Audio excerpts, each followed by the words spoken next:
Ooh, maybe turn up the light a smidge. Oh.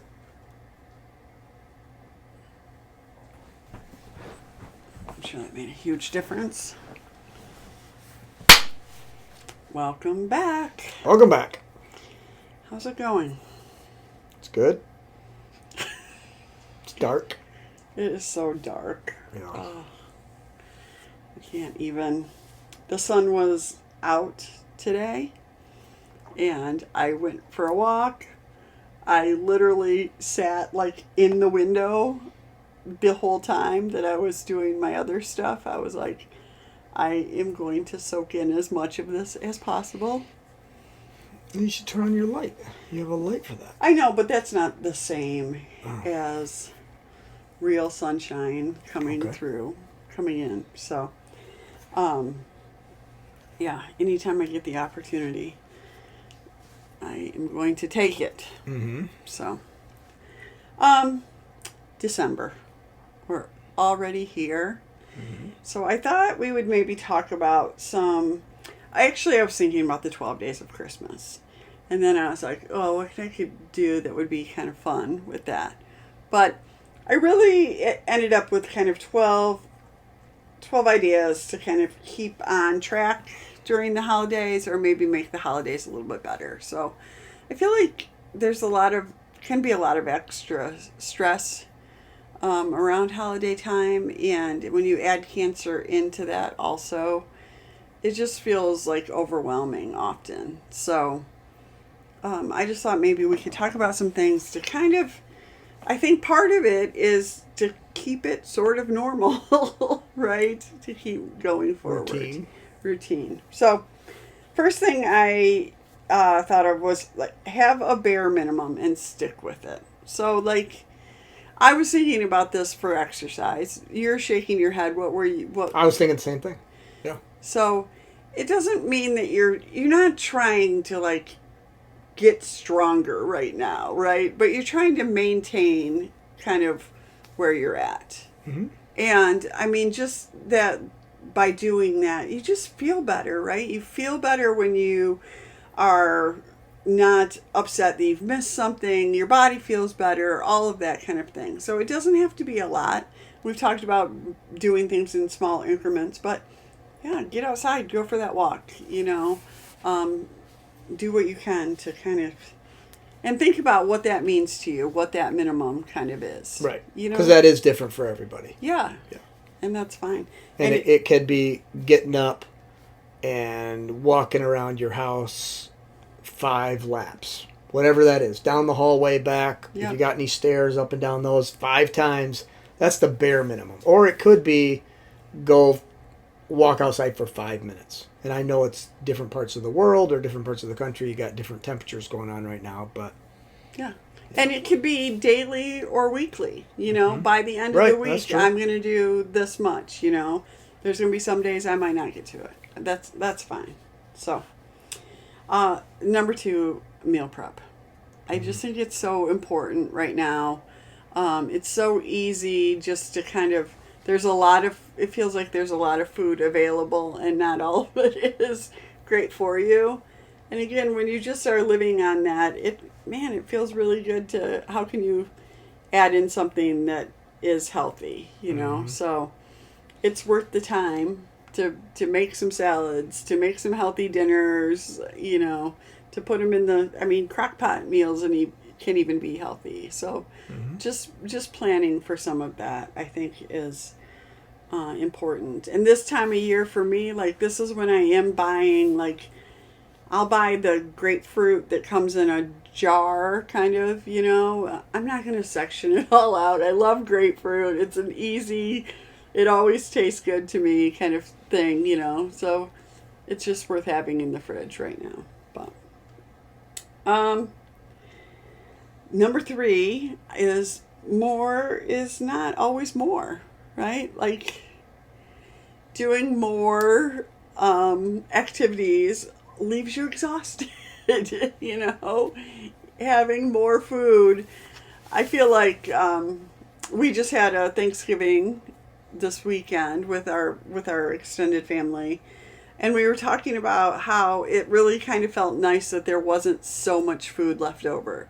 Like there weren't 17 side dishes, you know. Mm-hmm. It was just a good meal, and it's okay for it to be like that, mm-hmm. you know. So, and the same kind of with stuff coming off this, you know, weekend of buying and everything's on sale and all that kind of stuff, and it's like, do we need more stuff?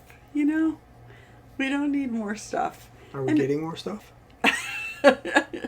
Not a ton more stuff. She's a big talker.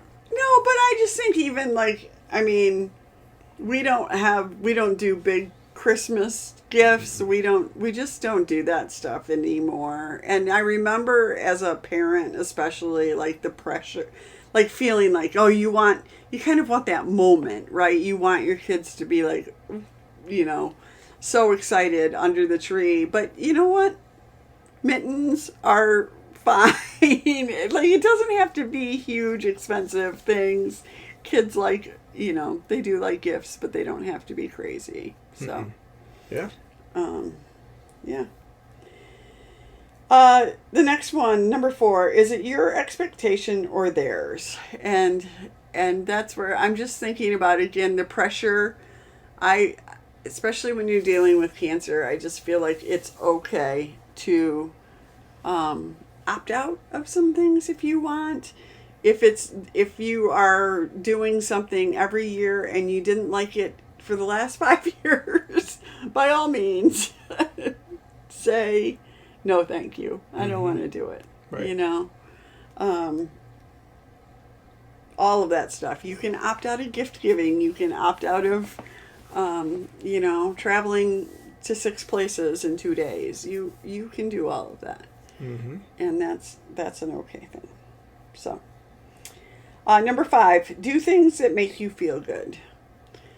And by that, I just mean, I was going to put in the word self-care, and I'm not sure, you know, some people think that that's like indulgent or whatever, but I'm just, again, saying, like, what can you do as a normal part of your day, you know, to just give back to yourself. And it can be done in 5 minutes or 10 minutes.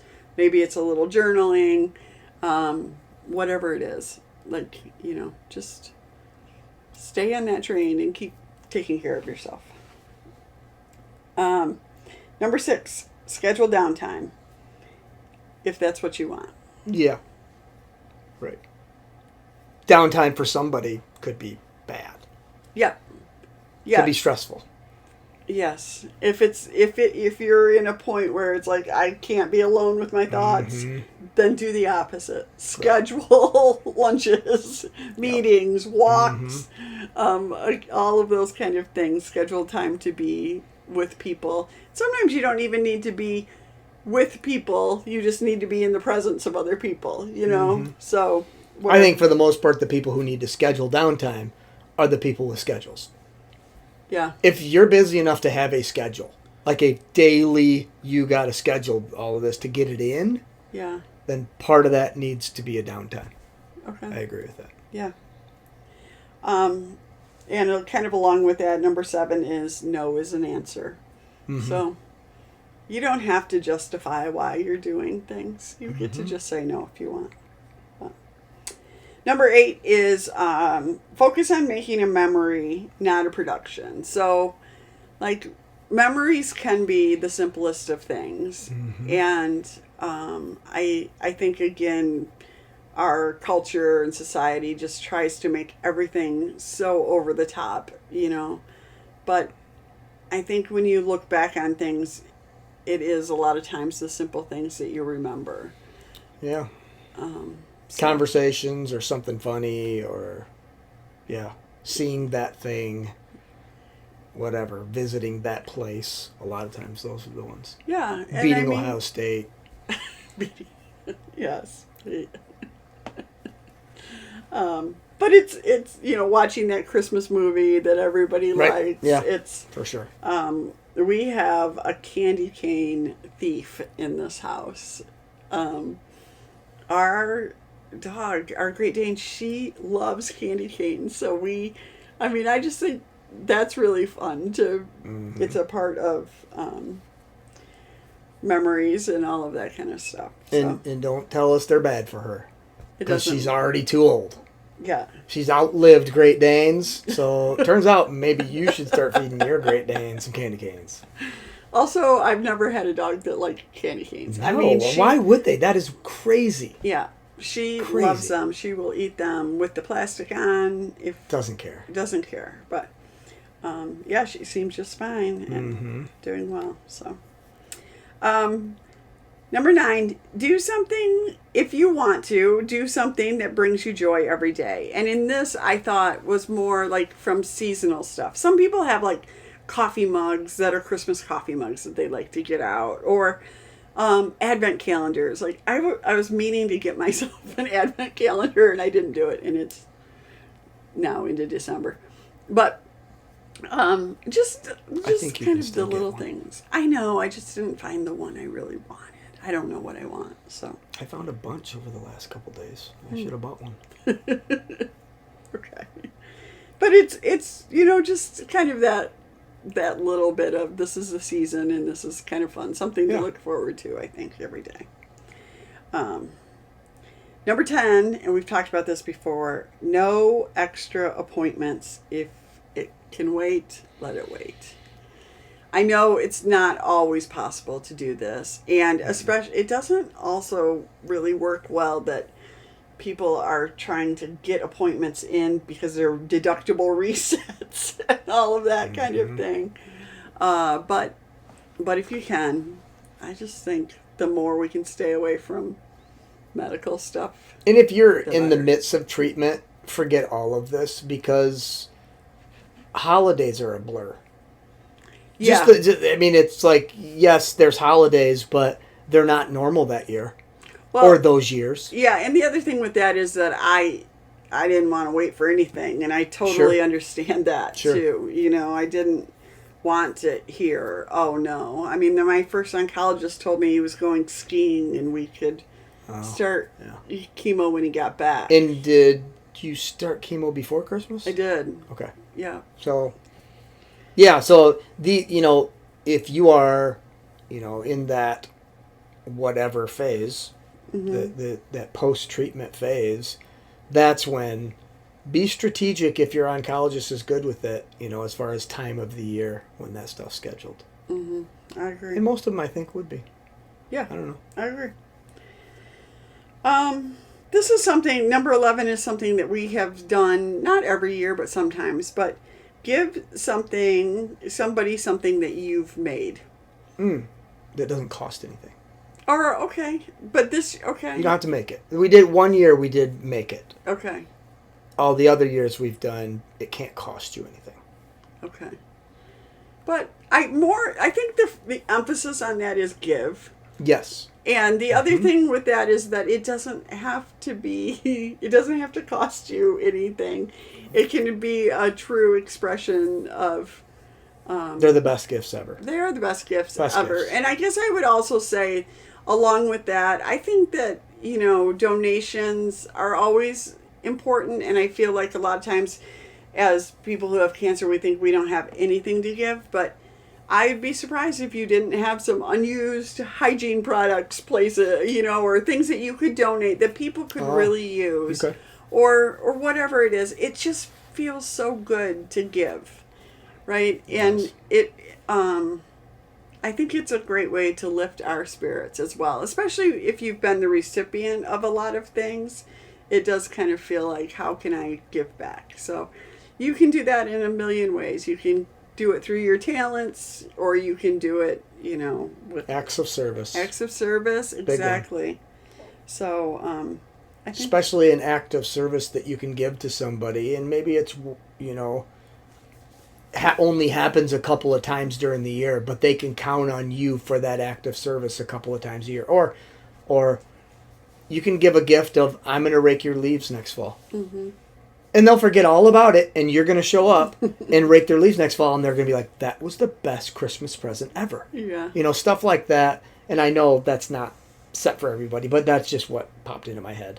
But acts of service, a lot of times, don't cost you a dime, and don't have to involve raking leaves, but can be so unbelievably given and received at a different level. Yeah, they feel good. Yes. Yeah. Number 12 is just be. Like, try to enjoy moments when they're happening. Try not to be always... I know this was really a challenge. Like, racing ahead of what's going to happen next, or what, might I be in for, all of these kind of things. But really just trying to be present with the people that are in your life. And easier said than done on that one. Oh, for sure. That's tough. Yeah. So that's our list. I just wanted to say one other thing too. We did ask for episode ideas, and we've gotten some good ones. But one thing that we have also gotten a couple times from different people is about like really specifics of breast cancer, like treatments, new treatments, maybe subtypes, things like that. I am not the person to do that for you. That's just not us. That's not our show. Yep. That's not what we are trying to bring to the party. Yep. It's not our expertise. It's just not where we live in any of it. Like, it's not... I've obviously, done a lot of different treatments. I don't keep up with treatments. It's just not... We are more about all the other things that encompass... Yeah. The life of living with cancer versus what goes on and what we should be looking for. I mean, I, right from the beginning, said, I don't want to know a lot about this stuff. I need somebody to do the research. I would go back to that immediately if need be. So, and I know why people are searching for that. For am I doing the right thing? Can I be doing this? All of that. We just have always, probably blindly, put our trust in our oncologist. Yeah. Put that part of it. We've just said, please be the leading person in the world on this and point us in the right direction and do what is, treat us like we're part of your family to some extent, and make those decisions as if you were part of the family. Yeah. So and I don't think we got lucky. I think we put our trust in somebody that rightfully deserved it. And I think you have to do your homework to find the right oncologist. Yeah. But if, I don't know, how do I say this? If you're so worried about the next thing, or what did you do, or what did you do, or what did you do, you may be missing out on the other things. The everyday. The what. No, you may be missing out on the mental. The importance of the mental. The importance of the nutrition. The importance of the physical. Because it doesn't matter what drug if your immune system isn't functioning on all cylinders. It doesn't matter. Well, it's all of those things, right? It's also, it's the power of your brain. There's a lot of, you want to kind of have something in your back pocket, but you also need to live in the present day, right? And be thinking about ways that you have been able to take care of your body that day. And I'm not a holistic person. You know this about. I'm not even close. I make fun of people like that. But in this realm, I think I'm becoming more of it. Yeah. I think I'm truly, in talking about this stuff for, a couple of years now, the more you hash over something, I think the more things stand out to you and you go, wow, we just keep coming back to that. There's got to be something to that. I think the most important thing is your mental attitude towards all of this. And obviously with genetic testing and genetic matching of drugs to you and all of that, I think the oncologists are going to do right by you. They got to be so far out of the loop to not prescribe the right things right now, because of what's been learned, especially in the last 5 or 10 years. That's going to be right for you. You got to take care of the other stuff, and that's where your energy's got to go in my opinion. All of this is my opinion. It's not fact. Yeah, I actually saw something just very recently that there was a study done that showed that people who blindly believe beyond all, just that they're going to make it, they do better. Do you think you were? I don't think you were that person. I don't think you blindly believed. But maybe you did. I think I did just have to go. I just got to go all in on it. We never really had those conversations in the midst of it. No. About blindly believing or just... we definitely had conversations. Well, I don't know if I ever got to that. Okay. I mean, that would be my goal, I guess. What would have been that. But it was very I don't like blindly believe. Okay. I hate that term. Okay. I hate it. I don't ever want to blindly believe anything. I want to educationally believe something. Yeah, so maybe the better just to say, go No, it's okay in, for you. For right? me, I'm saying that just grinds me. Yeah. But really just going all in and saying it. That's Trust. the other thing. But not just going in, but really kind of making that who you are. And that's where I have done those kind of things where I do believe so strongly in the words that we say and the way that we say them. You've taught me so much about that. So actually, even today, I was doing a journal, and I had just listened to a podcast. Rachel Howell's podcast was talking about. She was talking about, I think it was Wayne Dyer that used to say, he talked about how powerful the words "I am" are, and even from a biblical standpoint, the great I am, but also just be careful what you attach to I am. And I love that thought. Because it can go both ways. Yes. She was talking about financial stuff. So saying, don't ever say I'm broke. I am broke, always because it's just the attachment of what that your brain hears. Okay. And how it keeps you there, right? Mm-hmm. How you're so I am capable of managing money. I am, Well, I think you definitely believe in manifesting something. You're at least down that road. Not just manifesting, but also I just care very much what my brain is hearing from me. If that makes sense. I know that thoughts go out, but I know that there's that subconscious that also hears them, right? Mm-hmm. And I know that that's where I can make a difference. That's where I can. You did make a difference, even when we're dealing with the cancer. You've already done it once. The people who haven't, that still kind of boggles my mind a little bit that can happen and that people do that.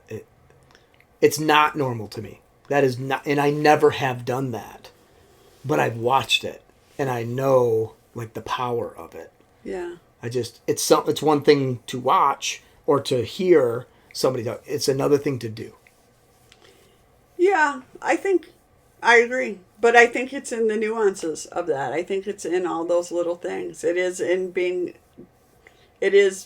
being willing to go, yeah, I think that really, those things matter. Little things matter, mm-hmm. And the way I say things matter, and the way I project it on, and the way I don't allow other people to project onto me, all of those things. So in sports, a head coach would develop a culture.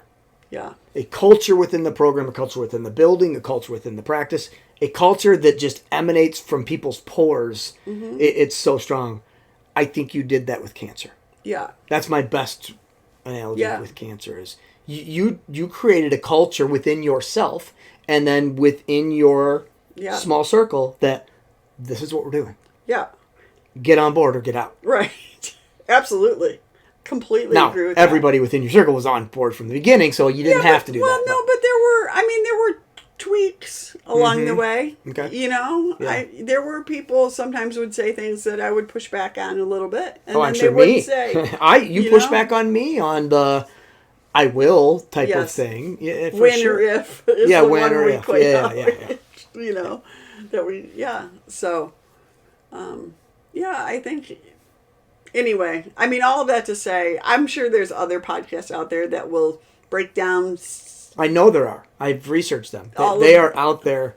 You know, you should, all of the leading edge, you know. And there are doctors that do those podcasts, and that is their profession. But if you want some mindset stuff, keep listening. Yeah. Next week, we will be doing a little bit of a celebration. We're back into December, which means it's my cancer anniversary. And then we'll decide from there. I think we might take a couple weeks off. And I don't know. We'll see what happens. We generally fly by the seat of our pants, as you can tell. So we generally fly to Florida. But we can't this year. We need some mindset work about that, too. Thanks, Hurricane Helene. But anyway. Yep. All right. We'll see you next week. See ya.